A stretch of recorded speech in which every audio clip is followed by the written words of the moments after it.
नमस्कार साथियों, निर्माण क्लासेज अयोध्या में आपका हार्दिक स्वागत है। आज करंट के इशू में कुछ और प्रश्नों के साथ हम लोग उपस्थित हैं। आज कुछ क्वेश्चंस हैं, कुछ टेक्नोलॉजी से जुड़े हुए हमारे प्रश्न हैं और साथ ही साथ कुछ दिवसों के भी प्रश्न हैं जो कि जुलाई और अगस्त से संबंधित हैं। देखते हैं क्या क्या है। सबसे पहले है GSLV F10, ये रॉकेट का नाम है, लॉन्च व्हीकल है, geo satellite launch vehicle. Geostationary orbit में सैटेलाइट्स को स्थापित करने के लिए इस रॉकेट का उपयोग किया जाता है। ठीक है, हाल फिलहाल में ये चर्चा में रहने का इसका कारण प्रमुख ये रहा है कि EOS-03 पृथ्वी अवलोकन उपग्रह है। ठीक है, अर्थ ऑब्जर्वेशन सैटेलाइट, ठीक है, अर्थ ऑब्जर्वेशन सैटेलाइट 03 को लॉन्च करने के लिए इस रॉकेट का उपयोग किया गया, लेकिन ये उड़ान विफल रही। ये उड़ान हमारी विफल रही, जिसकी वजह से उपग्रह और रॉकेट दोनों ही नष्ट हो गए। ठीक है, यानी geo satellite launch vehicle GSLV F10 rocket की उड़ान हमारी विफल रही और इसके साथ ही अर्थ ऑब्जर्वेशन सैटेलाइट 03 भी हमारी फेल हो गई, नष्ट हो गई। ठीक है, सतीश धवन अंतरिक्ष केंद्र से हरिकोटा आंध्र प्रदेश से इसको छोड़ा गया था, लेकिन कुछ समय बाद फेल हो गया।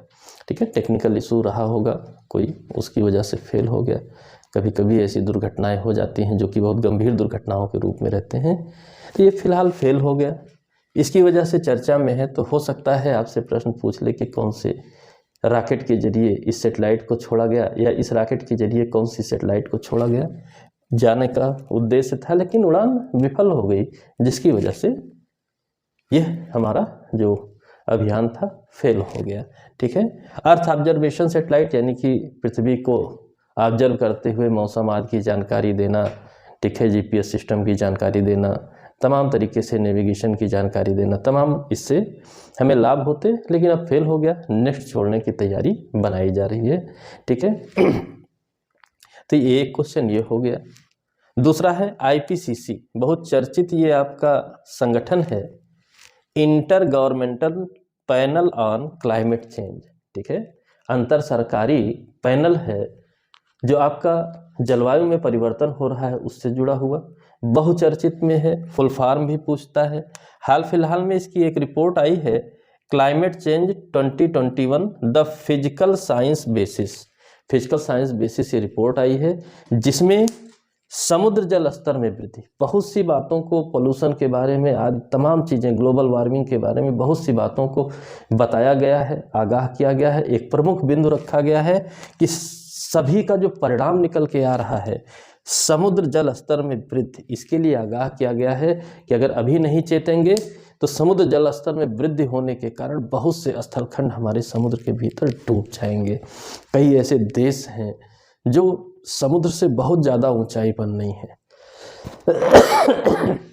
जिसकी वजह से उनके पूरा डूब जाने का खतरा बढ़ा हुआ है, जिसमें से भारत के भी पड़ोसी देशों पर खतरा है।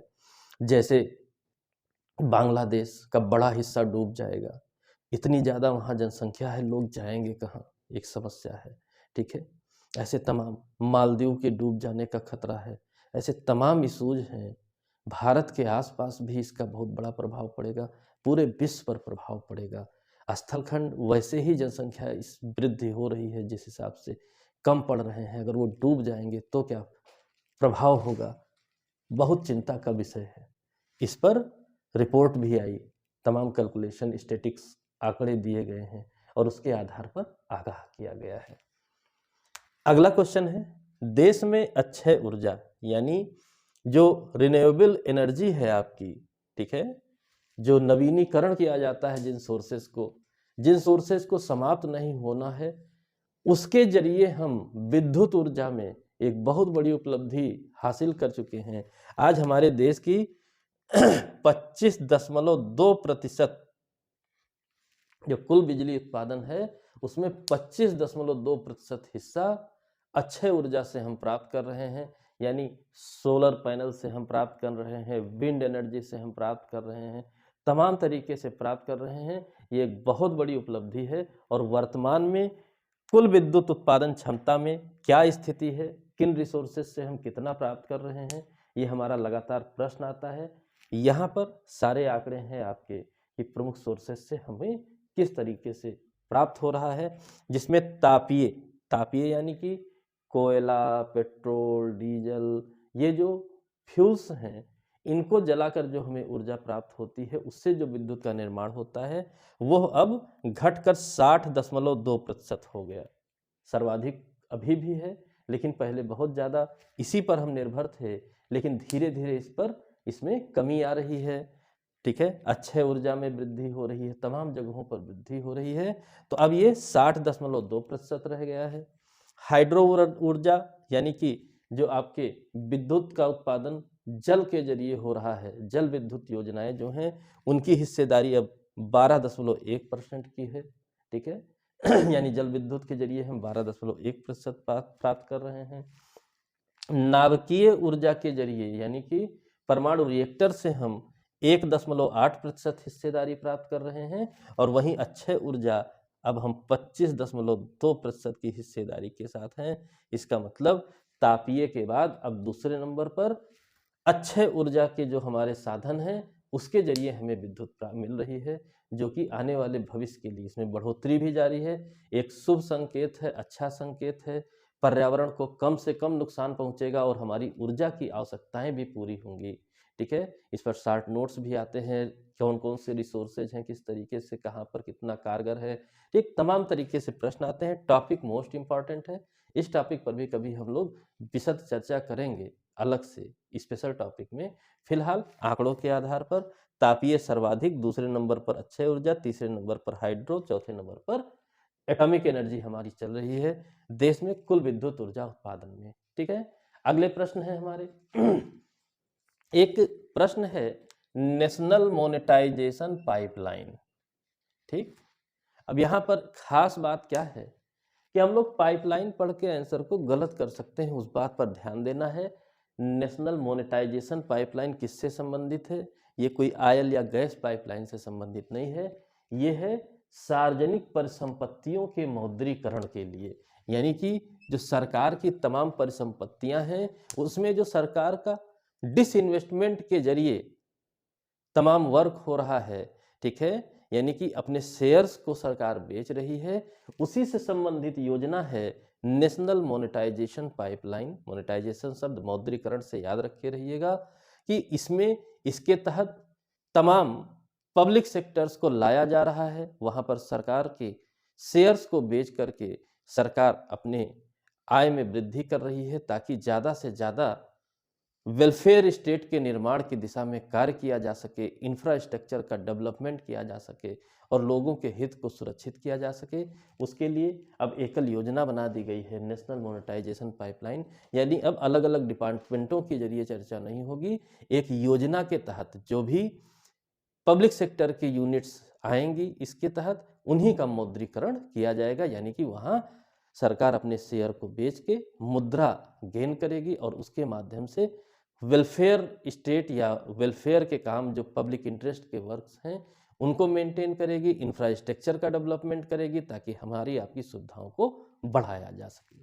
ठीक, अगला एक पर्सनालिटी भी आज की डेट में चर्चा में है, रेखा शर्मा, जो कि अध्यक्ष बनाई गई हैं राष्ट्रीय महिला आयोग की। ठीक है, तो राष्ट्रीय महिला आयोग के अध्यक्ष के रूप में नई नियुक्तियां तमाम बार पूछी गई हैं। उसके अनुसार यह क्वेश्चन भी आपका मोस्ट इंपॉर्टेंट रहना है कि वर्तमान में राष्ट्रीय महिला आयोग की अध्यक्षा कौन है? रेखा शर्मा है। ठीक, कुछ दिवसों के साथ, ठीक है, बहुत इंपॉर्टेंट दिवस हैं जुलाई और अगस्त के।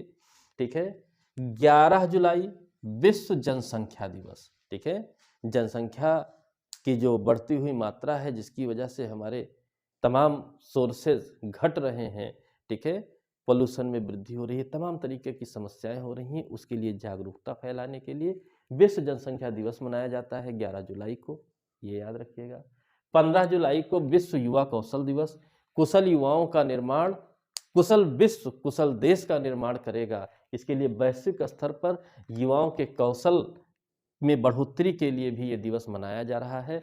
विश्व युवा कौशल दिवस है 15 जुलाई, इसको याद रखे रहिएगा, क्योंकि युवाओं की ही कुशलता पर ये जब कुशल बनेंगे तभी हमारे विश्व, हमारे देश, हमारे समाज, हर कोई कुशल बनते हुए आगे पहुंचेगा। क्योंकि बहुत स्पष्ट सी बात है कि किसी भी देश, समाज, परिवार, हर किसी, कुछ भी हो आप ले लीजिए, उसका हित युवाओं के हाथ में होता है। ठीक। 28 जुलाई विश्व हेपेटाइटिस दिवस है, यानी कि हेपेटाइटिस जैसे रोग के प्रति लोगों में जागरूकता फैलाना, टीकाकरण करना, ताकि जान सकें कि कौन कौन से गंभीर बीमारियां हैं जो महामारियों का रूप ले लेती हैं। विश्व हेपेटाइटिस दिवस मनाया जाता है। ठीक है। 29 जुलाई अंतर्राष्ट्रीय बाघ दिवस। ठीक है। पर्यावरण के संतुलन को बनाए रखने के लिए प्राकृतिक तौर पर पाए जाने वाले जीव जंतुओं को भी उनके एक औसत संख्या में बनाए रखना जरूरी होता है, जिसमें एक इम्पॉर्टेंट बाघ भी है। तो विश्व बाघ दिवस के रूप में 29 जुलाई को अंतर्राष्ट्रीय बाघ दिवस मनाया जाता है, ताकि हम बाघों के प्रति होने वाले अत्याचार, उनका मृत्यु कारित करना, ठीक है, अवैध शिकार किया जाना, इन सब पर रोकथाम लगा सकें और ये जान सकें कि पर्यावरण की जो साइकिल है उसमें हर एक जीव जंतु नेचुरली अपने एवरेज स्टेटस में मेंटेन रखना जरूरी है। मेंटेन रहेंगे तभी हम सुरक्षित भी रहेंगे। ठीक है। इसी तरह अगस्त में 7 अगस्त राष्ट्रीय हथकरघा दिवस है। ठीक है। हथकरघा आप जानते हैं कुटीर उद्योगों का एक बहुत अच्छा उदाहरण है, जिसके जरिए हम रोजगार का सृजन कर सकते हैं। ठीक है। हथकरघा भारत के प्राचीन उद्यमों में से एक है।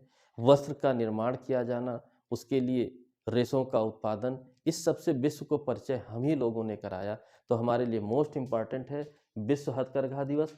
और विश्व हथकरघा दिवस में आपको जानना क्या है, ठीक है, कि यहाँ ये जाने रहिए कि 7 अगस्त 1905 को, ठीक है, 1905 में स्वदेशी आंदोलन प्रारंभ हुआ था। ठीक है। विदेशी हटाओ, स्वदेशी अपनाओ। तो इसके लिए कलकत्ता के टाउन हॉल में, कलकत्ता के टाउन हॉल में क्या किया गया था, ठीक है, महाजन सभा द्वारा स्वदेशी आंदोलन का जो शुरुआत किया गया था, और स्वदेशी आंदोलन में हथकरघा इसका सिंबल बना। इसी को सम्मान देने के लिए हमने 7 अगस्त को राष्ट्रीय हथकरघा दिवस को चुन रखा है। यानी कि 7 अगस्त 1905 कलकत्ता टाउन हॉल महाजन सभा द्वारा स्वदेशी आंदोलन की जो औपचारिक शुरुआत थी, और उस स्वदेशी आंदोलन में हथकरघा सिंबल बनता है। इस बात को महत्व देने के लिए, इस बात को मेंटेन करने के लिए हम विश्व हथकरघा दिवस, राष्ट्रीय हथकरघा दिवस के रूप में 7 अगस्त को एक अपना अभियान चलाते हैं, एक लोगों को जानकारी दी जाती है। ठीक है। एक मनाया जाता है राष्ट्रीय हथकरघा दिवस। ठीक। 9 अगस्त विश्व आदिवासी दिवस। आदिवासियों के प्रति भी चिंता रहती है, इनके कल्चर को भी बनाए रखना जरूरी है। तो उसके लिए 9 अगस्त को विश्व आदिवासी दिवस मनाया जाता है। 10 अगस्त विश्व जैव ईंधन दिवस, बायोफ्यूल दिवस के रूप में मनाया जाता है। ठीक है। इसका महत्व क्या है, इसके बारे में जागरूक रहिए। नष्ट इस तरह ना करिए कि आने वाले समय में, भविष्य में हमें समस्या हो। ये सब तमाम बातों को लेकर के विश्व जैव ईंधन दिवस मनाया जाता है। 12 अगस्त विश्व युवा दिवस मनाया जाता है। यानी कि फिर वही बात, ठीक है, यहाँ 12 अगस्त को विश्व युवा दिवस है और 15 जुलाई को विश्व युवा कौशल दिवस है। तो युवा दिवस में युवाओं के हर एक एंगल पर उनके डेवलपमेंट से रिलेटेड विचार विमर्श किया जाता है, जागरूकता फैलाई जाती है। सरकारों द्वारा इंटरेस्ट विशेष लिया जाता है कि कैसे हमारे युवा मजबूत बन सकें। विश्व युवा दिवस 12 अगस्त को मनाया जाता है। और 29 अगस्त को राष्ट्रीय खेल दिवस मनाया जाता है। आप जानते हैं राष्ट्रीय खेल को भी संरक्षित करना कितना महत्वपूर्ण है। ठीक है। मेजर ध्यानचंद की जो है जन्म के आधार पर बनाया जाता है राष्ट्रीय खेल दिवस। और हम खेलों के प्रति भी जागरूकता फैलाते हैं, स्वास्थ्य के प्रति खेल कितने आवश्यक हैं इस बात को लेकर के, मनोरंजन के लिए खेल कितने आवश्यक हैं इस बात को लेकर के, ये 29 अगस्त को राष्ट्रीय खेल दिवस के रूप में मनाया जाता है। अगला क्वेश्चन, ऑपरेशन देवी शक्ति। अफगानिस्तान की स्थिति आप जान रहे हैं क्या है। वहां पर जो फंसे हुए भारतीय थे उनको बचाने के लिए चलाया गया ऑपरेशन देवी शक्ति, और वहां से सकुशल सभी भारतीयों को वापस लाया गया अपने देश।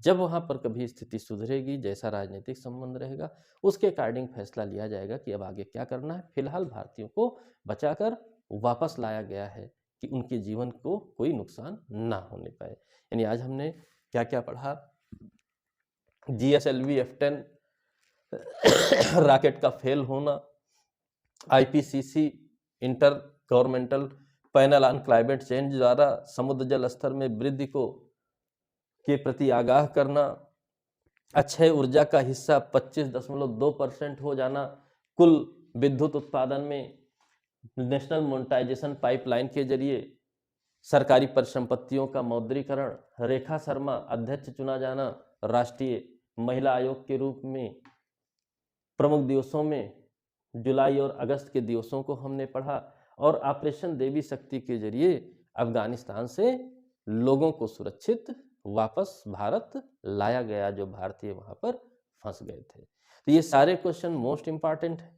इसी तरीके से पिछले वीडियोज के साथ साथ इस वीडियो को भी आप लाइक करिए, शेयर करिए, पढ़िए, नोट्स बनाइए, और आपको ये पिक्चर अगर छोटा दिख रहा है तो टेलीग्राम चैनल पर जाइए, आपको मिल जाएगा।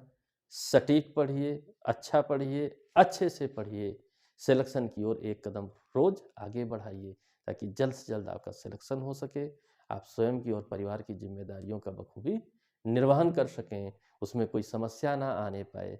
उसके लिए हम भी प्रयासरत हैं, आप भी प्रयासरत हैं, दोनों लोग साथ चलेंगे, काम अच्छे ढंग से संपन्न होगा।